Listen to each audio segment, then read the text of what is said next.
Corruption यहाँ पे इस कदर है कि कोई जगह ही नहीं बची है, न कब्रिस्तान बचा है न मस्जिद बची है।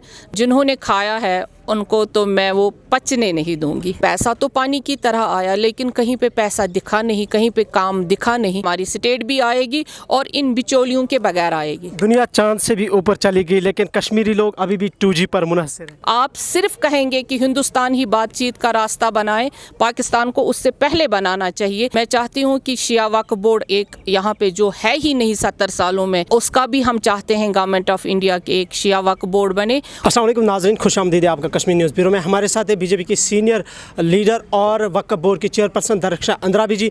इनसे हम बात करेंगे। अस्सलाम वालेकुम मैम। जो कश्मीर के हालात 5 अगस्त के बाद कहा जाता था कि कश्मीर में डेवलपमेंट होगी, यहाँ पे बदलाव लाया जाएगा, लेकिन जब हम ग्राउंड ज़ीरो पर देखते हैं तो हालात मुख्तलिफ है। किलिंग्स यहाँ पे हुई, यहाँ पर अनसर्टेनिटी का माहौल अभी भी है। क्यों ऐसा है? देखिए, 370 के बाद जब हमने अब डेवलपमेंट की तरफ कदम बढ़ाया ही था तो ऊपर वाले को शायद वो मंजूर नहीं था, तो बीच में एक वायरस आ गया जिसका नाम कोरोना है। इसने हमें कुछ करने नहीं दिया, लेकिन फिर भी आप देखिए बाकी मुल्कों से ज़्यादा हमारा मुल्क आज भी यहाँ डेथ रेट्स बहुत कम है। हमारे मुल्क ने और हमारे प्राइम मिनिस्टर ने किस तरह एक आम आदमी तक राशन पहुंचाया, दवाई पहुंचाई, वो हर एक आसाइश की चीज़ पहुंचाई जो शायद पॉसिबल नहीं था अगर यहाँ पे कोई और गवर्नमेंट होती। आज आपके रसोई में अगर गैस है वो भी मुफ्त पहुंच रहा है।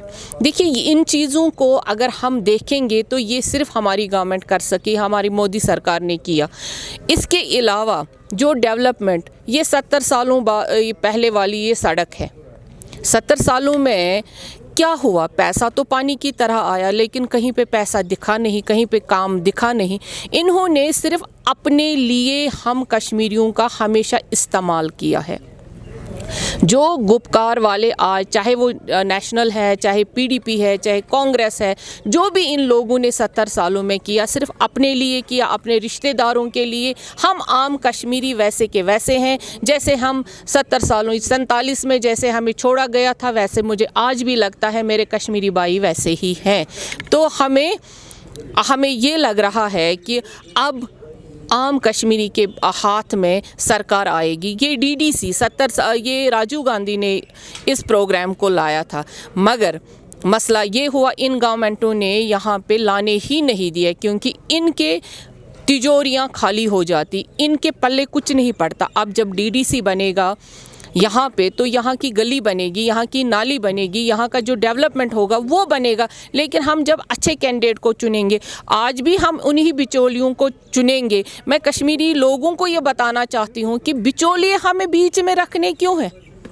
ये बिचौलिए हैं, तब भी बिचौलियों का काम कर रहे थे, अब भी अगर आप इन्हीं को वोट देंगे तब भी ये बिचौलियों का काम करें। ये लाएंगे कहाँ से? पहली मर्तबा हमने देखा कि एक स्टेट को UT में तब्दील किया गया, लेकिन उसके बाद होम मिनिस्टर ऑफ इंडिया ने कहा कि जम्मू कश्मीर को स्टेटहुड वापस दिया जाएगा। लेकिन अभी भी लोग इंतज़ार करें, यहाँ के पॉलिटिशियंस इंतज़ार करें, ये कब तक?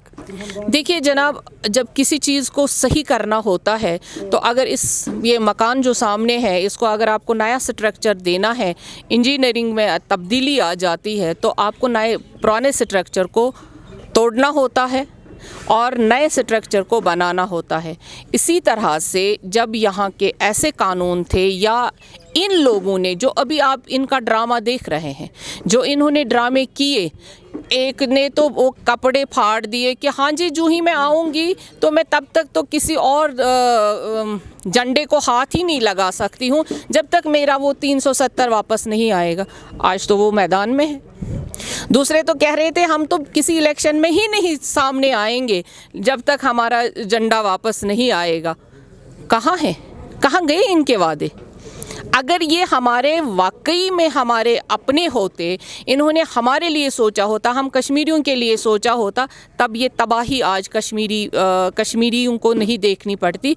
और जो आप कह रहे हैं डेवलपमेंट जब 70 सालों में पैसा आया, अभी आप देखिए अगर करोना नहीं आया होता, करोना की वजह से जब हम एक दूसरे से बात करने में भी हिचकिचा रहे हैं, तब भी हमें ये है कि डेवलपमेंट का पैसा अगर 500 वहाँ पे सेंट्रल गवर्नमेंट में किसी के लिए आता है वो भी आपके अकाउंट में आता है। इन बिचौलियों के पास अब कुछ नहीं रहा है। मैं यही कहूँगी, दरक्षा जी आपने स्टेटहुड का जवाब नहीं दिया। मैं बोलूँगी क्योंकि अमित शाह जी ने उसी टाइम पे बताया कि होम मिनिस्टर साहब ने कि स्टेटहुड वापस आएगी, और जब वो वादा करते हैं, प्राइम मिनिस्टर वादा करते हैं, कोई वादा हमारा वादा खिलाफी नहीं होगी और इंशाल्लाह हमारी स्टेट भी आएगी और इन बिचौलियों के बगैर आएगी। दुनिया चांद से भी ऊपर चली गई लेकिन कश्मीरी लोग अभी भी 2G पर मुनहसर हैं। देखिए 2G का मसला ये है कि आप हमारी हालात देखिए, हम अपने नौजवानों को और मरवाना नहीं चाहते हैं, हम अपने नौजवानों हम कब्रिस्तान और नहीं देखना चाहते हैं। 2G हमारे लिए या 4G हमारे लिए बहुत ज़रूरी है, ये मैं नहीं कहूँगी कि नहीं ज़रूरी है, लेकिन जब तक कुछ हर्डल्स होते हैं, किसी चीज़ को पाने के लिए किसी चीज़ की कुर्बानी देनी बहुत ज़रूरी होती है।